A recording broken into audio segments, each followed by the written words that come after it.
Assalamualaikum warahmatullahi wabarakatuh.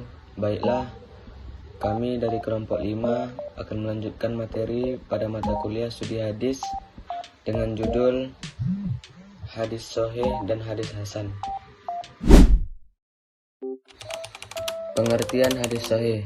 Para ulama biasa menyebut kata sahih ini sebagai lawan dari kata sakim atau sakit.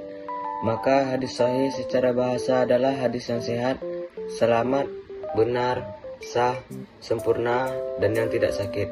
Secara istilah, menurut Subhi al-Salih, hadis sahih adalah hadis yang sanadnya bersambung, diriwayatkan oleh periwayat yang adil dan dhabit hingga bersambung kepada Rasulullah atau pada sanad terakhir berasal dari kalangan sahabat tanpa mengandung syadz atau kejanggalan ataupun illah atau cacat. Syarat-syarat hadis sahih. Pertama, sanad bersambung.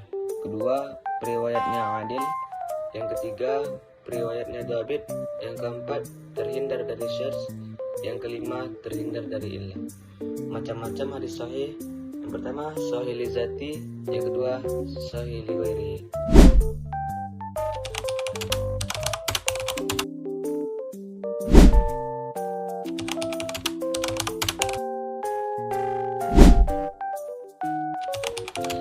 Penjelasan macam-macam hadis sahih. Yang pertama, hadis sahih li zati.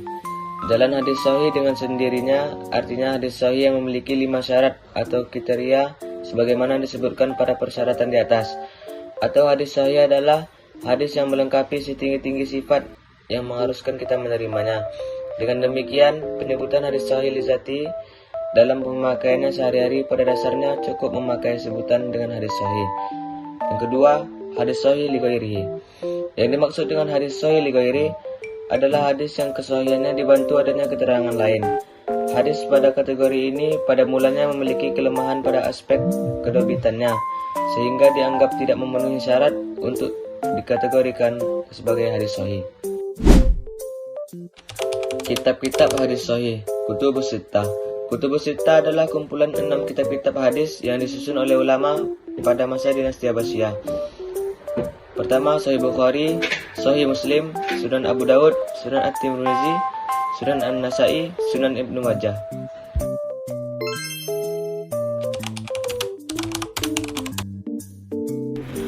Baik, pembahasan selanjutnya yakni pengertian hadis hasan.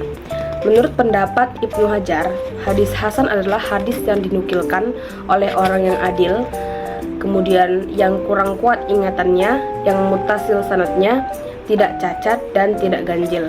Dari pengertian di atas, maka dapat difahami bahwa hadis hasan tidak memperlihatkan kelemahan dalam sanadnya, kurang kesempurnaan hafalannya. Hadis hasan hampir sama dengan hadis sahih, namun perbedaannya hanya mengenai hafalan, di mana hadis hasan rawinya tidak kuat hafalannya, di bawah dari rawi hadis sahih. Adapun syarat-syarat hadis hasan sama dengan hadis sahih. Perbedaannya hanya pada kedhabitan perawinya, di bawah perawi hadis sahih. Di sisi lain, macam-macam hadis hasan ada 2 macam. Yang pertama, hadis hasan li dzatihi, yang kedua hadis hasan li ghairihi. Adapun hadis hasan li dzatihi adalah hasan dengan sendirinya, yakni memiliki 5 syarat hadis hasan. Yang kedua, yang dimaksud dengan hasan li ghairihi, hasan yang bukan dengan sendirinya. Maksudnya adalah hadis yang menduduki kualitas hasan, namun yang dibantu oleh keterangan hadis lain yang syaratnya hasan. Baik, penjelasan selanjutnya yakni istilah-istilah hadis hasan. Dalam hadis hasan terdapat beberapa istilah-istilah yang patut kita ketahui. Yang pertama adalah ahsanus sanid.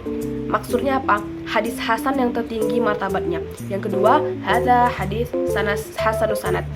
Maksudnya sanadnya saja yang hasan, matannya tidak, dan lebih rendah nilainya dari hadis yang dinilai dengan hadza hadis hasan. Yang ketiga adalah hadza hadis hasanus sahih. Istilah dari At-Tirmizi yang artinya Ibnu Salah mengartikannya dengan hadis itu mempunyai 2 sanad, yaitu sanad hasan dan sanad sahih. Yang keempat adalah hadza hadis hasanun gharib.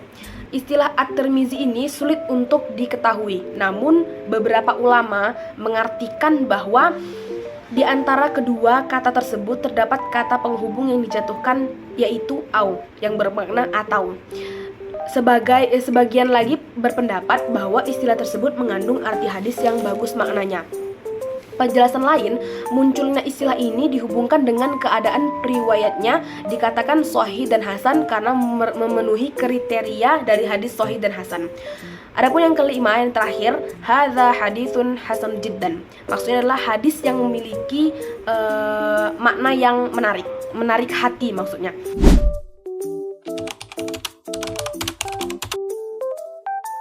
Taib, yang terakhir yakni kitab-kitab hasan. Kitab-kitab yang memuat hadis hasan itu ada 6 kitab. Sebelumnya, menurut para ulama ahli hadis, hadis hasan li dzatihi dan hadis hasan li ghairihi ini dapat dijadikan hujah untuk menetapkan suatu keputusan hukum yang harus diamalkan. Hanya saja terdapat perbedaan beberapa ulama, beberapa pandangan di antara mereka dalam soal penempatan rutbah atau urutannya. Disebabkan karena apa? Yang disebabkan oleh kualitasnya masing-masing. Adapun kitab-kitab yang memuat hadis hasan itu ada 6 yang didapat, yakni yang pertama Al-Jami karya Abu Isa Muhammad bin Isa bin Sawra At-Tirmizi. Yang kedua Sunan karya Abu Daud Sulaiman bin Al-Ash'ad Al-Sijistani. Yang ketiga Al-Musnad karya Imam Ahmad bin Hambal. Yang keempat Al-Mujtaba karya Imam Abu Abdurrahman Ahmad bin Syuaib An-Nasai. Yang kelima Al-Musnad karya Imam Abu Ya'la Al-Mausili Ahmad bin Ali bin Al-Musanna. Dan yang keenam adalah Sunan Al-Mustafa karya Ibnu Majah Muhammad bin Yazid Al-Qazwini. Baiklah, cukup sekian penjelasan dari materi yang berjudulkan hadis sahih dan hadis hasan. Semoga apa yang dijelaskan, yang didapat dan yang didengar bermanfaat bagi kita semua di dunia dan di akhirat. Syukran, jazakumullah khairan. Wassalamualaikum warahmatullahi wabarakatuh.